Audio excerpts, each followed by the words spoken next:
Imagina que retrocedes en el tiempo a los años 30 y 40, y justo a la salida de la antigua EGMCA, en el 180 oeste de la calle 135, ves algo interesante.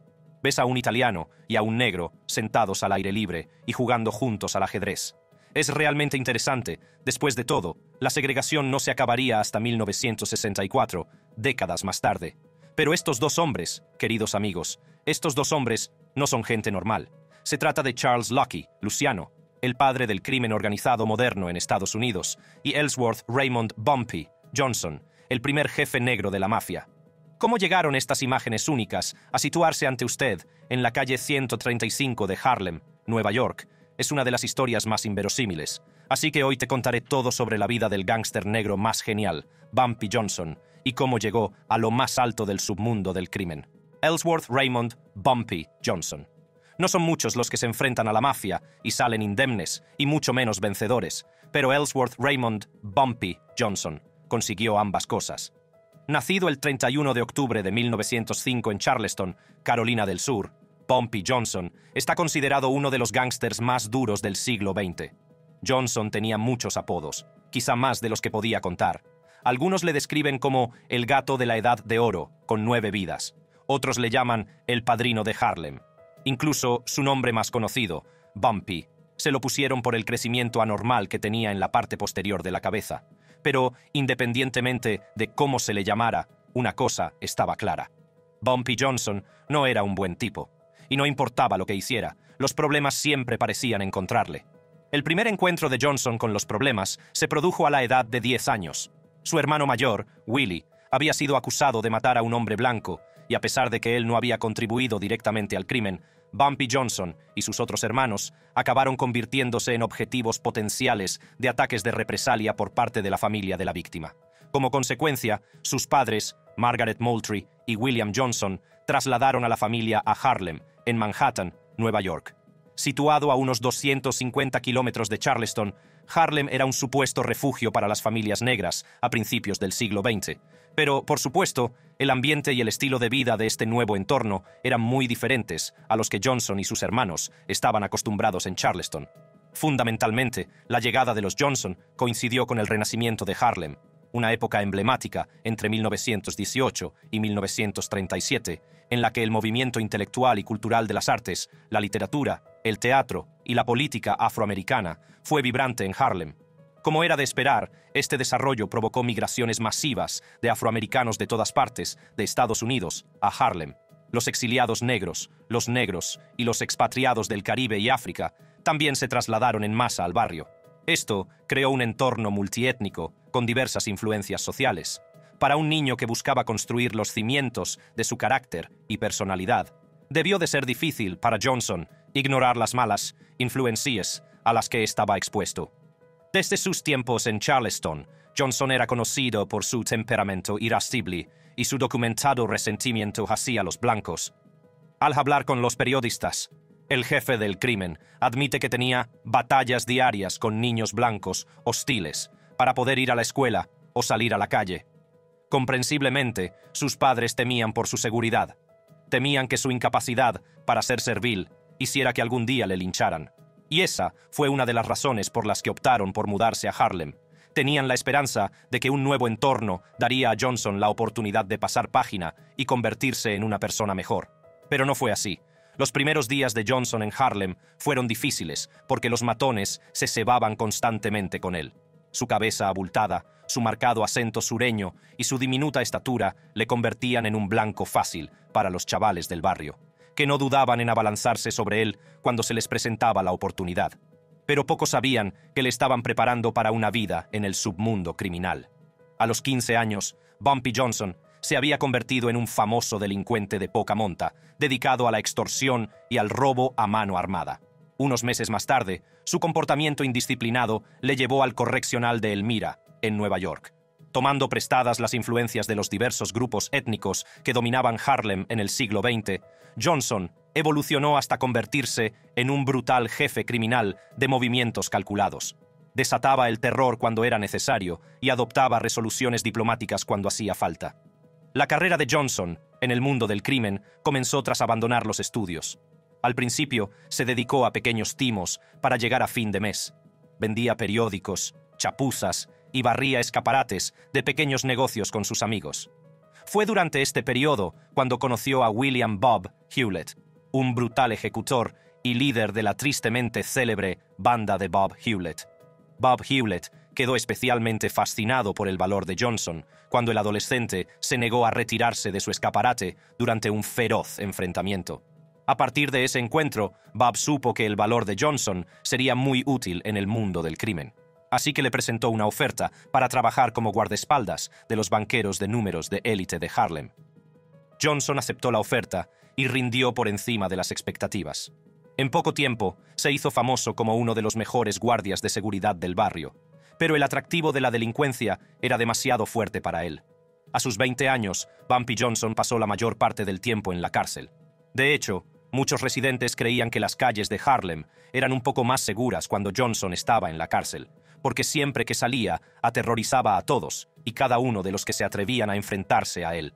Ulysses Rollins, un conocido matón de Harlem, fue una de las pocas personas que tuvo el valor de enfrentarse a Bumpy Johnson, pero viviría para lamentarlo. En una ocasión, ambos se enfrentaron en una pelea callejera en la que Johnson salió vencedor. Según los informes, al final de este sangriento encuentro, Rollins se fue a casa con 36 cortes diferentes producidos por la navaja de Johnson. En otra ocasión, ambos se encontraron en un club de alterne. Johnson cargó inmediatamente contra Rollins con una navaja y cuando se separaron, uno de los globos oculares de Rollins había quedado colgando de su órbita. En la biografía de Johnson, una escalofriante descripción del suceso que siguió a la pelea dice así: Bumpy se levantó y se alisó la corbata. Rollins seguía en el suelo, con la cara y el cuerpo gravemente heridos, y uno de los globos oculares colgando de la órbita por los ligamentos. Bumpy pasó tranquilamente por encima del hombre, cogió un menú y dijo que de repente le apetecían espaguetis con albóndigas. Esta escena pinta mentalmente todo lo que hay que saber sobre la crueldad del hombre llamado Bumpy Johnson. Las impecables habilidades de Johnson con las navajas provienen de sus días como barbero. La información de los archivos del censo de 1940 mostraba que un hombre de 41 años, llamado Ellsworth Johnson, trabajaba 72 horas como barbero en Harlem. El nombre y otros detalles recuperados de este archivo coincidían perfectamente con el perfil de Bumpy Johnson. La nieta de Bumpy, Margaret Johnson, también confirmó que, efectivamente, trabajó como barbero a principios de la década de 1940. «Eso es lo que siempre decía a la gente», dijo Margaret, «que era barbero. Le decía a todo el mundo que era barbero. Sé que era bueno con la navaja». El registro del censo también mostraba que en aquella época Bumpy Johnson ganaba un salario anual de más de $1,000.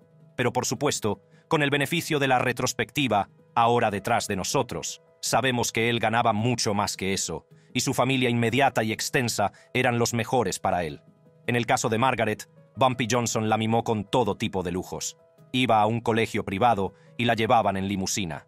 Además, Johnson organizaba fastuosas fiestas de cumpleaños para su nieta y a menudo volaba a Aqueduct o Belmont para apostar a los caballos.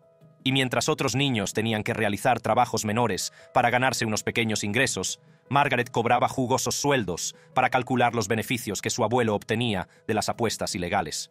Pero a pesar de su feroz reputación, al parecer la generosidad de Johnson iba más allá de su familia. Mostraba compasión hacia los menos privilegiados de su barrio, haciendo donaciones económicas y ayudando en todo lo que podía. Pagaba el alquiler a familias en apuros y escolarizaba a sus hijos, entre otros muchos proyectos benéficos que financiaba. Esto le convirtió en una figura popular en Harlem. Describiendo la personalidad de Johnson, Frank Lucas, un famoso capo de la droga que operó en Harlem entre los años 60 y 70, dijo: «No era el típico gángster», dijo Lucas. Trabajaba en la calle, pero no era de la calle. Era refinado y tenía clase, más parecido a un hombre de negocios con una carrera legítima que la mayoría de la gente de los bajos fondos. Con solo mirarlo, me daba cuenta de que era muy diferente de la gente que veía en las calles.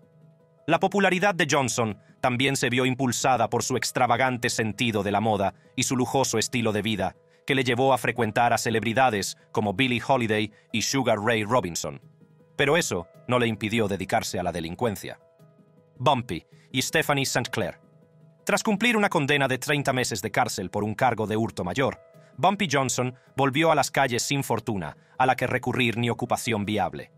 Su frustración en aquel momento le llevó a conocer a Stephanie St. Clair, que le contrató inmediatamente como jefe de matones. Stephanie St. Clair era una famosa jefa de la mafia de Harlem, apodada la Reina de los Números. Nacida de madre soltera el 24 de diciembre de 1897, Stephanie St. Clair no era una mafiosa al uso. Durante su infancia, su madre trabajó muy duro para sacarla adelante, pero el desastre llegó durante su adolescencia. A los 15 años, su madre sufrió una grave enfermedad que acabó con su vida. Claire tuvo que enfrentarse sola a las pruebas de la vida. Fue una gran prueba para una adolescente, pero Stephanie tuvo la determinación suficiente para salir adelante. Tras la muerte de su madre, ahorró un poco para poder emigrar de las Antillas a Montreal, Canadá. Al llegar a Canadá, trabajó como ama de llaves para una familia antes de trasladarse a Estados Unidos en 1912. Irónicamente, su primera escala en Estados Unidos fue Harlem, donde conoció a un hombre llamado Duke, del que se enamoró. Al parecer, Duke también estaba enamorado de ella. Sin embargo, intentó traficar sexualmente con ella. La historia no dice exactamente si Stephanie estaba de acuerdo con la idea o no, pero su escapada con Duke duró poco, ya que murió tiroteado en una famosa guerra de bandas.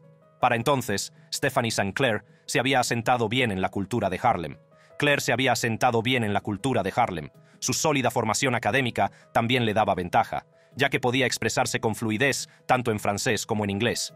Y como había desarrollado una fuerte personalidad a una edad temprana, era solo cuestión de tiempo que empezara a prestar su voz a la lucha contra el racismo y otros problemas sociales que asolaban a la comunidad negra. Pero mientras luchaba contra la injusticia racial, Stephanie St. Clair también se dedicaba a varios negocios ilícitos, aunque con la ayuda de su recién encontrado amor, llamado Ed. En pocos años, la pareja ganó $30,000 solo con su plan de tráfico de drogas. Sin embargo, Stephanie pronto decidiría que quería dejarlo. Como era de esperar, su decisión enfureció a Ed, que intentó estrangularla hasta la muerte. Por desgracia para él, se encontró con la horma de su zapato. Stephanie se le resistió y, en el transcurso de la refriega, le golpeó la cabeza contra una pared y murió en el acto. Stephanie no perdió tiempo y siguió adelante con su vida. Invirtió $10,000 en un juego de números llamado banca de pólizas. El negocio floreció y dio empleo a varios residentes negros de Harlem, como cocineros, choferes e incluso administradores de fincas. Con el tiempo, Stephanie también incorporó a su negocio actividades ilegales que iban desde el juego a la lotería. Mucha gente vio el negocio como una plataforma de inversión y como resultado obtuvo cientos de miles de dólares de beneficios. En 1930, la fortuna personal de Stephanie se estimaba en unos $500,000, lo que equivale a $8 millones en la economía actual. Esta asombrosa valoración excluye las diversas propiedades que poseía en el barrio de Harlem. A medida que su imperio crecía, Stephanie St. Clair se convirtió en una figura muy influyente. Tenía en nómina a varios agentes de la ley, lo que la ayudó a comprometer al sistema. Pero tras el fin de la ley seca, en 1933, las familias tradicionales del crimen judío e italiano se sintieron frustradas por la disminución de sus ingresos. Así que se trasladaron a Harlem en un intento de hacerse con el negocio de los juegos de números. Dutch Schultz, un célebre capo del crimen, lideró la ofensiva, respaldado por sus sólidos contactos con la clase política y las fuerzas del orden. En aquella época, Schultz tenía su base de operaciones en la zona norte de Nueva York y era, sin duda, uno de los mafiosos más importantes. Su empresa de contrabando tenía un valor aproximado de $2 millones, lo que equivale a unos 35 millones en la actualidad. Pero también quería una parte de los $50 millones de facturación anual que generaban los negocios de venta de números en Harlem. En los primeros días de la incursión, Schultz hizo correr la voz por toda la ciudad, ofreciendo a los propietarios de los centros de timo de los números dos opciones: renunciar a su autoridad y trabajar para él, o perder su negocio por completo. Fue una decisión difícil, pero después de evaluar sus posibilidades, la mayoría de estos propietarios de negocios sabían que no podían enfrentarse a Dutch Schultz, así que cedieron a la presión y le dieron la mano en el trato. A cambio, Schultz pagó a cada uno de ellos un salario básico de $200 semanales. Pero mientras estos hombres caían ante la opresión, la única mujer corredora de números de Harlem, Stephanie St. Clair, y su principal ejecutor, Bumpy Johnson, se negaban a dar marcha atrás. Con solo 26 años por aquel entonces, Johnson contaba con un escuadrón pequeño, pero gallardo, y los llevó a la guerra contra una de las bandas criminales más consolidadas de aquella época. las rencillas personales de Johnson con los blancos desde su infancia también sirvieron de motivación extra en su lucha contra Dutch Schultz y sus hombres. En una entrevista posterior, la esposa de Bumpy, Mamie Johnson, dijo que su marido y su banda de 9 hombres libraron una guerra de guerrillas contra Dutch Schultz y los suyos. Por supuesto, Schultz tenía el pelotón más numeroso, pero la mayoría eran blancos, y era bastante fácil distinguirlos en la comunidad predominantemente negra de Harlem. Así, mientras que el escuadrón de Bumpy era capaz de disfrazarse y operar encubierto, los hombres de Schultz estaban increíblemente expuestos. En el transcurso de los 3 años siguientes, más de 40 personas fueron asesinadas o secuestradas en la guerra de bandas. A pesar de la superior potencia de fuego de Schultz y su banda, no conseguían aplastar el imperio de Stephanie, y todo gracias a la determinación de Bumpy Johnson y sus valientes hombres. Pero algo tenía que ceder en algún momento. Curiosamente, fue Schultz quien cedió primero. El famoso jefe del crimen fue asesinado por pistoleros en octubre de 1935. Naturalmente, mucha gente pensó que Stephanie St. Clair y Bumpy Johnson eran los responsables de su muerte, pero no fue así. Verás, mientras se desarrollaba la lucha contra la banda de Johnson, Schultz también estaba siendo investigado por la Fed por múltiples casos de evasión de impuestos. Y cuando se dio cuenta de que estaba a punto de ser condenado, decidió cargarse a Thomas Dewey, el fiscal encargado del juicio. Pero antes, necesitaba pedir permiso a Lucky Luciano, el jefe de la familia del crimen italiano, en Nueva York. Luciano rechazó la petición, temiendo que pudiera provocar un importante ataque de represalia por parte de las autoridades.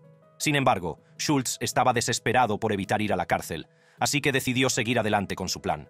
Por desgracia, Luciano se enteró de la desobediencia de Schultz y autorizó su asesinato. El 23 de octubre de 1935, Schultz fue herido justo debajo del corazón mientras utilizaba el baño del restaurante Palace Chop House de Newark. La herida era bastante grave, pero Schultz viviría otras 22 horas antes de abandonar el fantasma. Pero incluso en su lecho de muerte, Schultz se las arregló para crear drama. Al parecer, el jefe del crimen entregó a su médico $10,000 para cubrir los gastos del tratamiento. Aterrorizado por su antecedente del mafioso, el médico rechazó el generoso pago. En los últimos momentos de su existencia, Schultz recibió un escalofriante mensaje de Stephanie St. Clair que decía: «Lo que sembréis, eso cosecharéis». Tal vez en respuesta, Schultz murmuró las palabras: «Un chico nunca ha llorado, ni ha destrozado a 1000 parientes. Puede jugar a las jotas, y las niñas lo hacen con una pelota blanda y hacen trucos con ella. Oh, perro biscuit. Y cuando está contento, no se pone gruñón». Bumpy y Lucky Luciano. Tras la muerte de Schultz, Bumpy Johnson negoció un acuerdo con Lucky Luciano que permitía a las casas de lotería de Harlem mantener su independencia al tiempo que remitían una parte de sus beneficios al jefe del crimen italiano.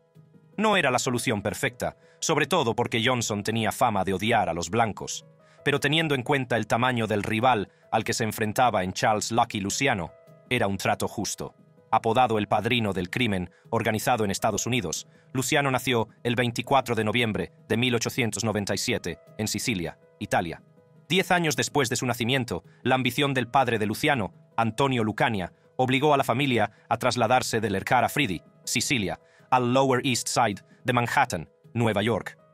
En aquella época, esta zona se había convertido en un destino famoso entre las familias italianas que buscaban pastos más verdes en Estados Unidos. Y aunque muchas familias encontraron los pastos más verdes que buscaban, les salió muy caro.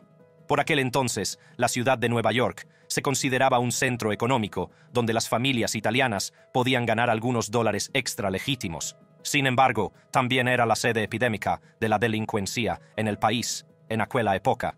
Así que, mientras los padres trabajaban duro para llevar comida a la mesa, las numerosas malas influencias de las calles de Manhattan hacían que sus hijos fueran reclutados constantemente por bandas criminales. En el caso de Luciano, dejó la escuela a los 14 años para trabajar como repartidor de sombreros. Con $7 a la semana, su sueldo no era precisamente el mejor. Sin embargo, se podría pensar que era suficiente para mantener satisfecho a un joven como Lucky Luciano. Pero no era así. Después de ganar $244 en un juego de dados en la calle que le cambió la vida, Luciano decidió que había llegado el momento de dejar su trabajo de repartidor de sombreros. Pensó que había formas mucho más fáciles de ganar dinero en las calles de Nueva York. Aunque aún era un adolescente, Luciano tenía las agallas de un delincuente adulto curtido. En sus primeros años de adolescencia ya había empezado a cometer delitos menores, como extorsiones, atracos y robos. Por si fuera poco, Luciano se unió oficialmente a la famosa banda Five Points y, en pocos meses, mejoró su estatus de delincuente menor y empezó a traficar y fumar heroína. Pero más allá de su afición por la delincuencia, Luciano tenía un gran interés por el juego del dinero. De hecho, el dinero fue el principal factor que le atrajo a la delincuencia y la mayor motivación de sus acciones e inacciones. Tras una breve estancia en prisión por traficar con heroína, Luciano fue contratado por un capo callejero de Manhattan llamado Joe Masseria en 1920. Pocos años después, se había convertido en la mano derecha de Masseria y se encargaba de las operaciones diarias del negocio en nombre de su jefe. El negocio iba viento en popa, lo que en definitiva significaba que la vida era buena y hasta cierto punto tranquila para Lucky Luciano. Pero todo cambió durante la brutal guerra de bandas de principios de los años 30. Una importante disputa hizo que Masseria declarara la guerra a un rival del crimen llamado Salvatore Maranzano. Como era de esperar, Luciano y otros soldados rasos de la familia del crimen de Masseria también se unieron a la lucha. Pero no estaban precisamente entusiasmados con el giro de los acontecimientos, sobre todo porque atraía hacia ellos una atención innecesaria y, lo que es más importante, suponía una pérdida de beneficios. Así que Luciano intervino para resolver el problema por sí mismo. El primer paso de su plan de resolución fue tender una emboscada a su jefe. Esto ocurrió el 15 de abril de 1931, cuando invitó a Joe Masseria a cenar a un restaurante de Coney Island. Mientras ambos comían, Luciano se excusó para ir al baño. Mientras Joe Masseria continuaba con la comida, 4 de los leales de mayor confianza de Luciano entraron y lo asesinaron. El escuadrón estaba formado por Vito Genovese, Albert Anastasia, Joey Adonis y Bugsy Siegel. 5 meses después, Luciano contrató a 4 pistoleros judíos para matar a Salvatore Maranzano. Este movimiento puso fin a la guerra entre las dos bandas, lo que significó que Luciano y otros jóvenes chantajistas pudieron por fin volver a llevar una vida normal. Gracias a su impecable valor y a su influencia en el mundo del crimen, Luciano fue considerado el heredero del trono dejado por Joe Masseria y Salvatore Maranzano. Y aunque nunca aceptó oficialmente el título, la mayoría de la gente de la familia mafiosa le consideraba el jefe de todos los jefes. En los años siguientes, a la muerte de su antiguo jefe, Luciano empezó a replantearse el modus operandi del negocio. Sabía muy bien que la violencia era un factor importante para el éxito de una familia mafiosa. Sin embargo, también creía que podía dirigir el negocio con eficacia sin derramar necesariamente sangre, así que convocó una reunión de los jefes del crimen ítalo-estadounidenses en Chicago. Según los informes, asistieron 4 de los más destacados jefes de bandas criminales de Nueva York y el legendario Al Capone. En esta reunión inédita, Luciano dividió los grupos delictivos regionales en 5 familias mafiosas. Cada familia debía operar bajo el mando del jefe regional y dentro de los confines de un núcleo de honor uniforme llamado Omertà. Esta nueva estructura permitía a cada familia de la mafia operar de forma independiente, al tiempo que defendía los intereses del centro. Y lo que es más importante, ayudó a evitar enfrentamientos violentos entre las familias. Tras esta reunión, la mafia vivió un importante periodo de paz y estabilidad. Fue por entonces cuando Luciano aprobó la independencia de las casas de lotería de Harlem. Pero, por supuesto, controlaba la región por poder a través de Bumpy Johnson. Pero el karma estaba alcanzando lentamente a ambos hombres. En 1935, el fiscal especial Thomas Dewey había reunido suficientes pruebas de las actividades ilícitas de prostitución y extorsión de Luciano. Y un año después, el jefe del crimen fue declarado culpable de 63 cargos y condenado a 30 años de prisión. Sin embargo, siguió supervisando las actividades de la familia mafiosa, incluso entre rejas, hasta que fue indultado y deportado a Italia en 1946. Casi al mismo tiempo, las cosas estaban cambiando muy rápidamente en la industria del crimen de Harlem. Stephanie St. Clair había decidido que era hora de dejarlo, así que entregó su imperio a Bumpy Johnson. Bajo el mando de Johnson, el negocio pasó de ser un tinglado de números y una empresa de extorsión a convertirse en toda una organización criminal dedicada al tráfico de estupefacientes, la prostitución, el juego y los chanchullos de protección. Alcatraz y Malcolm X. Bumpy Johnson dominó con éxito la comunidad criminal de Harlem durante muchos años, hasta que fue detenido en 1951. Basándose en las pruebas presentadas contra él, Johnson fue condenado a 15 años de prisión. Durante la mayor parte de su condena, Johnson estuvo recluido en la prisión de máxima seguridad de Alcatraz, en la costa de California. Esta prisión, apodada La Roca, está considerada una de las más seguras de Estados Unidos y del mundo. De hecho, en su momento, estar recluido en Alcatraz se consideraba el peor castigo posible para un delincuente. Y no solo por los rostros severos de los guardias o los numerosos tratamientos de aislamiento a los que se somete a la mayoría de los reclusos del centro. En sus mejores tiempos, la prisión de Alcatraz tenía capacidad para albergar entre 300 y 450 reclusos, pero fuentes fidedignas afirman que el centro nunca llegó a albergar a más de 250 presos a la vez. Además de Bumpy Johnson, otros criminales famosos como Al Capone, George Kelly y Robert Strode también pasaron tiempo en este entorno hostil en distintos momentos de su vida delictiva. El centro está situado en una isla solitaria en medio de la bahía de San Francisco, lo que significa que cualquiera que tenga la mala suerte de ser recluido allí está completamente aislado del mundo exterior. Además, la isla en la que está construida la prisión está rodeada de aguas traicioneras, con fuertes corrientes y temperaturas de unos 16 grados centígrados. En otras palabras, la prisión de Alcatraz era más o menos una cárcel a prueba de fugas. Pero, por supuesto, algunos delincuentes valientes han intentado fugarse. En total, 36 hombres intentaron fugarse de Alcatraz en 14 ocasiones distintas. Muchos de ellos fueron capturados o murieron en el intento. Y se cree que los que lograron eludir la atención de los guardias muy probablemente no llegaron a la orilla. Sin embargo, en mayo de 1946 estalló el caos en el centro cuando un grupo de reclusos dominó a los guardias de la prisión, apoderándose de armas de fuego y llaves. En consecuencia, se enzarzaron en un feroz tiroteo contra los guardias. 3 fugitivos y 2 guardias de seguridad murieron en el intercambio, y de no haber intervenido los marines estadounidenses, la situación podría haber ido a más. En junio de 1962, Frank Morris, John Anglin y su hermano Clarence desaparecieron misteriosamente de su celda. Los investigadores encontrarían más tarde múltiples indicios que revelaban su plan de fuga, que al parecer fue redactado y perfeccionado a lo largo de 6 meses. Ampliaron los conductos de ventilación utilizando taladros improvisados y otras herramientas domésticas. Luego construyeron una embarcación improvisada de 6 por 14 pies con 50 impermeables. Tras 3 años de investigación, el FBI no pudo encontrar pruebas creíbles de que ninguno de estos hombres saliera con vida de Island. Informes no confirmados sugieren que Bumpy Johnson participó en esta audaz misión de escape. Sin embargo, su esposa afirmó que optó por no unirse a los fugitivos porque prefería ser un hombre libre que un fugitivo. Una vez cumplida su condena, Bumpy Johnson regresó a Harlem para encontrarse con una sociedad distinta de la que había dejado atrás. El tráfico de drogas se había puesto a la orden del día y las familias mafiosas tenían aún más influencia que cuando Johnson era padrino. A pesar de ser uno de los pioneros de las tramas ilegales en Harlem, Bumpy Johnson decidió pasar página y empezó a defender los derechos civiles de los negros de la comunidad. Fue durante este periodo cuando se encontró con Malcolm X, un viejo amigo, poderoso líder comunitario y activista de los derechos civiles.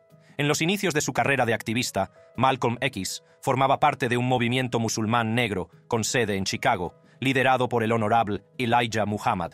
Malcolm fue una de las voces más destacadas de la organización. Viajó por todo Estados Unidos y varios países de América dando conferencias inspiradoras. El excepcional nivel de inteligencia y elocuencia de Malcolm le valieron la admonición de destacadas personalidades. En algún momento, el activista por los derechos civiles compartió una estrecha relación con el gran Muhammad Ali. Sin embargo, su creciente influencia pronto le convirtió en una amenaza real para la posición del honorable Elijah Muhammad, que por aquel entonces era su líder y mentor. El punto de ruptura entre ambos hombres se produjo en noviembre de 1963, tras el asesinato del presidente John F. Kennedy. Tras el incidente, Elijah Muhammad ordenó a sus seguidores que se mantuvieran alejados del asunto. De hecho, les prohibió hablar de ello. Pero Malcolm X se saltó esta norma cuando describió el asesinato del presidente como el regreso a casa de las gallinas del diablo. El honorable Elijah Muhammad respondió suspendiendo a Malcolm X durante 90 días, pero esto no pareció cambiar nada. Pocos meses después de que se anunciara su suspensión, Malcolm X volvió a reiterar sus opiniones en una entrevista con periodistas. Solo he dicho que los pollos volvieron a casa a gallinero y que significa lo mismo. Clima de odio significa que esto es Esto es el resultado de algo. Y cuando dije que las gallinas volvieron a casa, quiero decir que las gallinas volvieron a casa, dije lo mismo. ¿Pero no dijo que se alegraba de que mataran al presidente? No, eso es lo que dijo la prensa. ¿Qué parecería si yo dijera que me alegro de que mataran al presidente? Esta declaración enfureció aún más a Elijah Muhammad y sus seguidores, y fue solo cuestión de tiempo antes de que Malcolm X comenzara a recibir amenazas de muerte. ¿Por qué amenazan su vida? Bueno, principalmente porque tienen miedo de que cuente las verdaderas razones por las que me han sacado del movimiento musulmán negro que nunca conté y me guardé para mí. Cuando los periodistas presionaron más, Malcolm X no dudó en soltar la bomba. La verdadera razón es que Elijah Muhammad, jefe del movimiento, es padre de 8 hijos, de 6 adolescentes, diferentes que fueron su secretaría personal privada. Malcolm X era muy consciente de que había quemado el puente entre él y el honorable Elijah Muhammad. Por lo tanto, sabía exactamente qué esperar. Pero incluso frente a la intimidación y las amenazas de muerte, no mostró miedo. No me preocupo. Te diré que soy un hombre que creía que había muerto hace 20 años y vivo como un hombre que ya está muerto. No tengo ningún miedo a nada ni a nadie. Sin embargo, para estar seguro, contrató a Bumpy Johnson como guardaespaldas personal. Con la ayuda de Johnson y su banda, que se ocupaban de la seguridad, Malcolm X pudo continuar su vida de activista. Pero al cabo de un tiempo, decidió que su relación con un delincuente notorio como Johnson era mala para la óptica. Así que destituyó al padrino de Harlem. Esto dejó a Malcolm X expuesto a los ataques de los extremistas y acabó siendo asesinado unas semanas más tarde, el 21 de febrero de 1965. 3 años más tarde, Johnson encontraría su propio callejón sin salida, pero en circunstancias diferentes.